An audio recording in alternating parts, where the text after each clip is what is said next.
Депутаттық сауалым Қазақстан Республикасының бас прокуроры Берік Асыловқа, Қазақстан Республикасының ішкі істер министрі Ержан Сәденовке және Қазақстан Республикасының оқу-ағарту министрі Ғани Бисенбаевқа.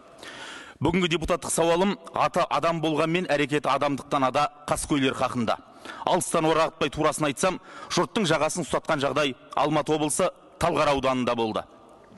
Қоғамды қамықтыратын сол. Соңғы уақытта жасөспірімдердің бір-бірін аяусыз соққыға жығуы, қорлауы, ең сорақысы арты өлімге апаратын қайғылы жайттар жиілеп кетті. Телеарнаны қосып қалғанда, газет бетін ашып қалғанда, радионы басып қалғанда азаматтар бір-бірін ұрды, соқты деген ақпараттан көз ашпайтын болдық.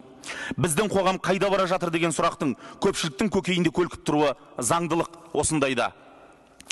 Кеше ғана Талғарда болған жағдай есімізде екеу түсімізді төртеу қылды. Барысын бұқара жақсы білет. 3 адамды жабылып сабаған төбелескіш тексіздердің тентектігінен 16 жасар бала, бір әулеттің аймаңдай азаматы Шерзат көз жұмды. Әкесі мен бауыры соққыға жығылды. Баланың ажалына не себеп деген сұрақ туады. Сондағысы бір бөтелке алкоголь. Қазақ арақпен достастым дегенше адамгершілікпен қоштастым дейді. Ішкіштің өзі адамгершілігімен қоштасып қана қоймай, кінәсіз кісілердің өмірмен қоштасуына себеп болғаны қатты қапаландырады. Осындайда біздің қоғам қауіпсіз бе өзі? Заң кімнің жағында деген заңды сұрақ туады. Себебі Шерзаттың әкесі тергеудің тұралап тұрғанын, аудандағы құзырлы орын өкілдерінің істі созбаққа салып жатқанын, қылмыскерді қойып, баласынан айырылған отбасын түнде тергеуге шақырып алып, өктем сөйлегенін айтып, бейне үндеу жасады. Ел өре түрегелді. Артынша істі ішкі істер министрлігі өз бақылауына алды деген ақпарат тарады.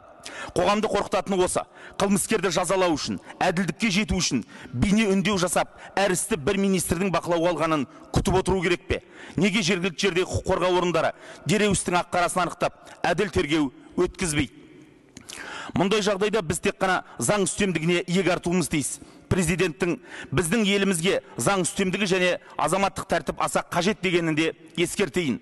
Оған қоса мемлекеттік деңгейде полиция мен құқық қорғау орындарына деген сенімділікті арттыратын нақты жұмыстарды іске асыру маңызды деп білемін. Оның негізгісі қылмыс орын алғанда құқық қорғау органдары бірден әділ әрекет етуі тиіс. Әйтпесе жапа шеккен отбасының мүшелері ашуға бой алдырып, қылмыскерді жазалауға өздері бекінуі мүмкін. Қаперлеріңізге тағы бір жайтты салайын. Осы жылдың қыркүйегінде Ақтөбе облысында 14 жасар Сыдық Нұржанды жоғары сыныпта оқитын 10 шақты оқушы жабылып сабаған. Салдарынан бала көз жұмды. Ол кезде де марқұмның әпкесі әлеуметтік желіге шығып, әділдік іздеп, құзырлы органдарға жүгінді. Сонда қылмыскерлер жазасыз қалмайтынына сенсе, жұрт бұлай шарқ ұрмас еді.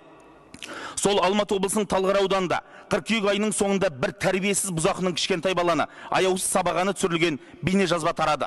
Ол кезде Алматы облысының полицейлері істі бақылауға алдық деді. Алайда арада апта өткенде сол Талғарда мінекей 16 жасар ұлды бір топ қаскөй өлтіріп кетті.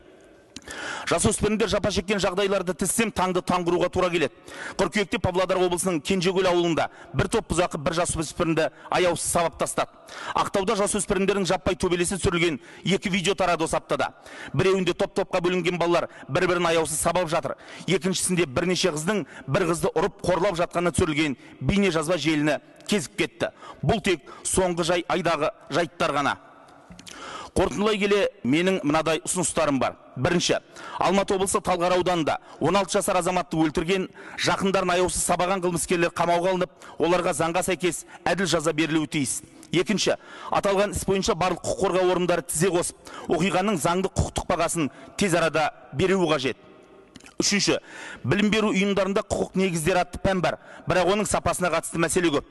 Аталған пәннің бағдарламасын қайта жасап, балалар өмірде бетпе-бет келетін жайттар мен өмірден алынған нақты кейстерге сүйеніп оқыту керек.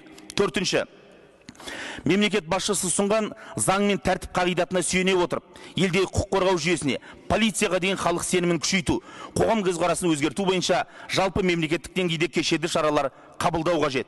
Ол үшін халыққа адал қызмет ету керек. Адал қызмет болмаса, сенім болмайды. Ал сенімсіз атқарылған істің бәрі еш кететіні әмбек аян. Осыны ұмытпайық. Құрметпен, Аманат партиясы фракциясының мүшесі депутат Нартай Сәрсенғалиев.